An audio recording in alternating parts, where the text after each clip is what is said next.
Bonjour, dans cette vidéo, nous allons voir à quoi ressemblent les foulards avant d'être confectionnés.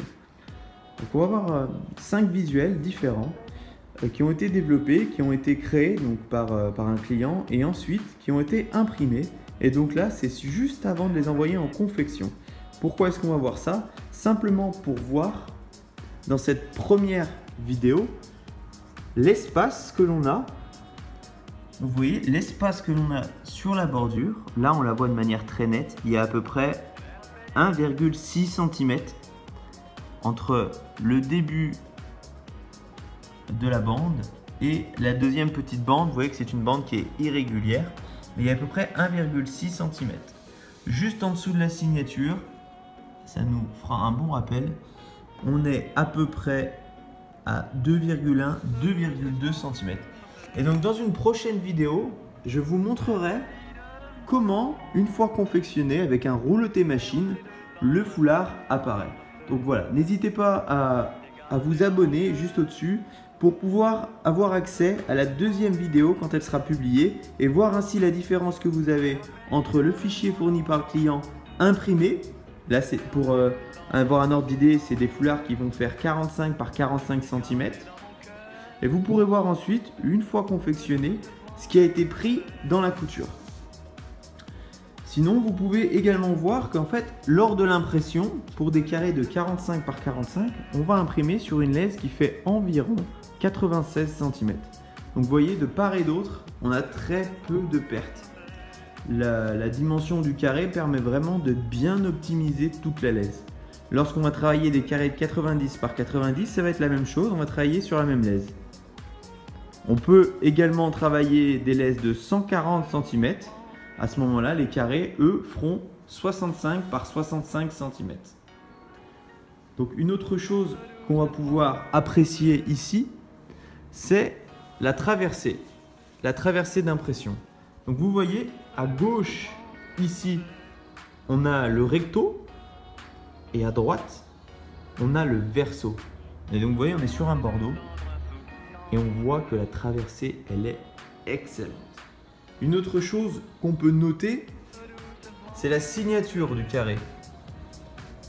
On voit que c'est une signature qui est lisible, qui est clairement identifiable et qui se fond vraiment très bien dans le carré. Donc là, pour le coup, c'est vraiment une belle signature.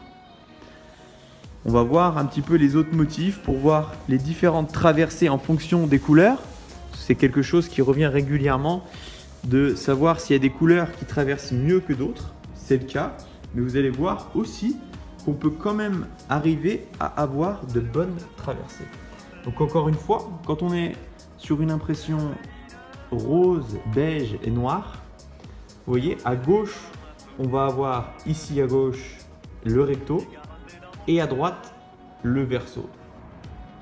Je me rapproche un petit peu.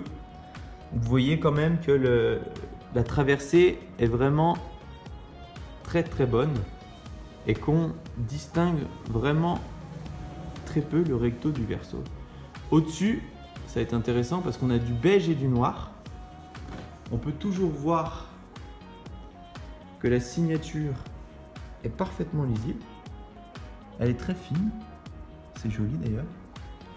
Et donc ici, je retourne à nouveau le tissu et donc en haut, on voit le recto et en dessous, on voit le verso. Donc vous voyez, on peut vraiment voir la bonne traversée du tissu. Et puis pour finir, je vais vous montrer sur du bleu, parce qu'il peut arriver que vous travaillez aussi du bleu. Et là, ce qui est intéressant aussi, c'est de voir la signature. C'est une signature qui est moitié blanche, moitié noire. Donc on peut quand même voir que ça ne pose aucune difficulté et qu'on peut tout à fait imprimer correctement même des signatures complexes. Et donc en termes de traversée, je vais replier correctement le tissu. Vous pouvez voir en haut le recto et en dessous le verso. Et donc vous voyez qu'en termes de transparence, on est vraiment très bien. Donc voilà. Dans une prochaine vidéo, je vous montrerai ces foulards, ces mêmes foulards confectionnés et on pourra voir justement la place qui est vraiment prise par la confection. On voit ici le trait de coupe qui est prévu pour les couturières. Donc elles vont simplement passer le ciseau dans le droit fil du tissu pour le couper et ensuite le confectionner. Si vous voulez plus d'informations, n'hésitez pas à regarder en description de la vidéo. Vous aurez les liens vers nos sites internet et vers nos différents fichiers téléchargeables.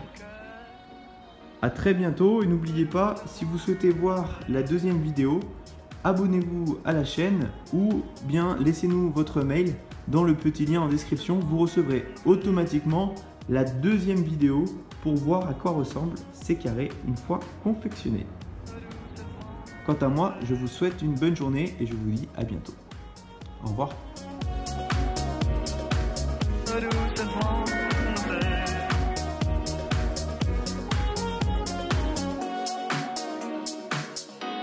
Doucement.